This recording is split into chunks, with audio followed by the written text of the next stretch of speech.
Hey there, guys. All right, today we are back with some more of the Great War, and we are now on to week 205, the run for the Baku oil fields. Now, before we dive in, make sure you go and check out the links in the description box below. I'd love to join the Discord and follow me over at Twitch, and please do go check out the gaming channel here on YouTube. Spring be coming in, so my nose be itchy. Hopefully, I don't sniffle too much. So I'm wondering why the Ottomans are still so stubborn about the Baku oil fields. They're still going for it after the Germans told them no. So, we'll see how things turn out. Go ahead and dive right in. The Americans. They joined the Hoorah! war over a year ago, but didn't have much of an army and were half the world away from the battlefields of Europe. But over the past 14 months, they've built that army and are now sending it en masse to Europe. And over the past few weeks, that new army has proven itself in battle. And what does that mean for the war? USA! USA!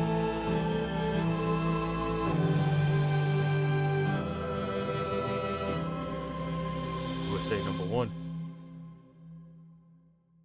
I'm Indy Nidell. Welcome to the Great War.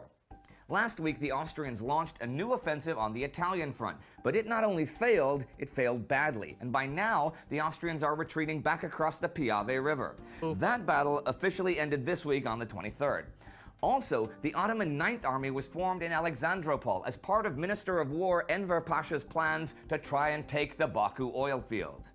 By now, with the Ottomans having circumvented recent German diplomatic plans to stop them heading towards the Caspian Sea, the contest for who would take Baku and its oil fields had really begun. But who were the competitors in this contest? Contestant number one, the Ottomans.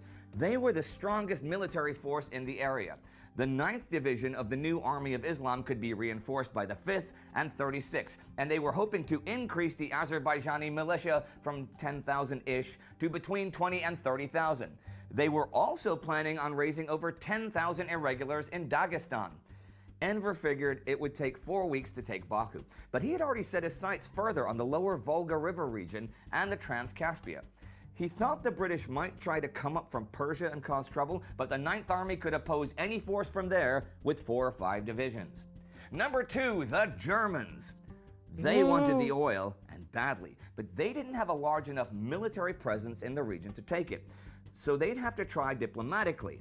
In July, they'll have all the Central Powers meet with representatives for the Caucasian peoples in Constantinople and try to intrigue the oil fields their way. Soon, though, they will conclude that the key to German control of the Baku oil lay in Moscow. Number 3, the Soviets. They were sort of in the same position as the Germans. They didn't have the manpower in the northern Caucasus and lower Volga to stop the Ottomans in the field. Still, Soviet leadership thought that Baku absolutely must remain within Soviet Russia since the oil was necessary for the Russian economy. Remember, the Soviets had never recognized the legitimacy of the Transcaucasian Federation or Azerbaijan's claims to control Baku, and they were willing to fight the Ottomans in the field. But with limited Red Army available, they'd have to ally themselves with Armenian militia or Colonel Bisharakov's Cossacks, who had been supported and supplied by the British. But the British were very suspect to the Soviets. Number 4, the Azeri. The British are just suspect in anything. I don't trust a single Brit, alright? Trusting a Brit is as foreign as trusting a Frenchman, okay? Okay.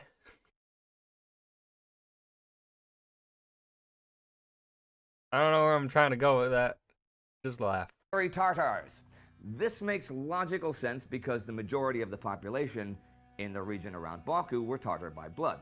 But by this time, the Revolutionary Committee of Baku, supported by the Red Army, was the only real power in Baku and the oil fields. The Tartars had cut the Tiflis Railway, but the committee still had connections to Russia by the Caspian. Earlier in the year, there had been street fighting in Baku between Armenian Christians and Muslim Tartars. And once the Reds supported the Armenians, these became massacres, and nearly half the Muslim population of Baku fled the city. This was a big reason why the Tartars were happy to join the Ottomans. Number 5, the Armenians, who were actually the least interested in the oil, but who had the most to fear in terms of survival. They saw as their salvation, number 6, the British. They had sent the Ew. Dunster Force into the region. We made 2 great specials about that. But had not yet sent in forces that would be substantial enough to help the Georgians and Armenians stop the Turks. But by now, the Dunster Force was working with Basharikov's Cossacks and had brought in British and Gurkha infantry, 4 armored cars, and 500 trucks. The force was to aid the Baku defenders as much as possible. Those defenders numbered some 15,000 men, but the British had yet to cross the Caspian and arrive in Baku. These were the main players there, and while they would try to work out A lot more people vying for the Baku oil fields than I thought. I really thought it was kind of just between the Germans and the Ottomans. I mean, it makes sense that the Armenians are also kind of involved because securing oil would be a good way of kind of trying to secure some sort of leverage slash freedom, perhaps. But yeah. who controlled what, a similar story began unfolding to the southwest earlier this month. Back on the 4th, Zionist leader Chaim Weizmann met Emir Faisal, leader of the Arab Revolt, and worked out what seemed a good deal for a Jewish national home in Palestine.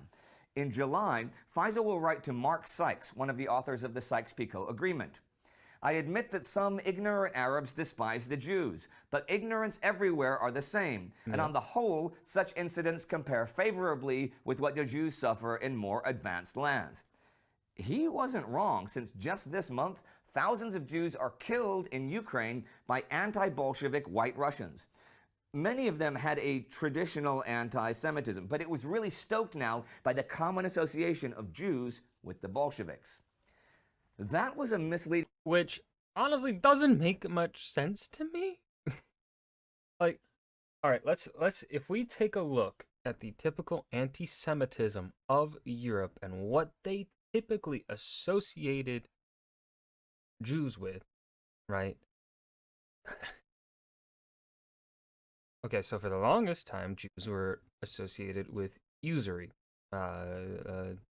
debts, banking, and stuff like that. Because for a long time within the Catholic religion, within Christianity, you could not loan out money and demand interest on it.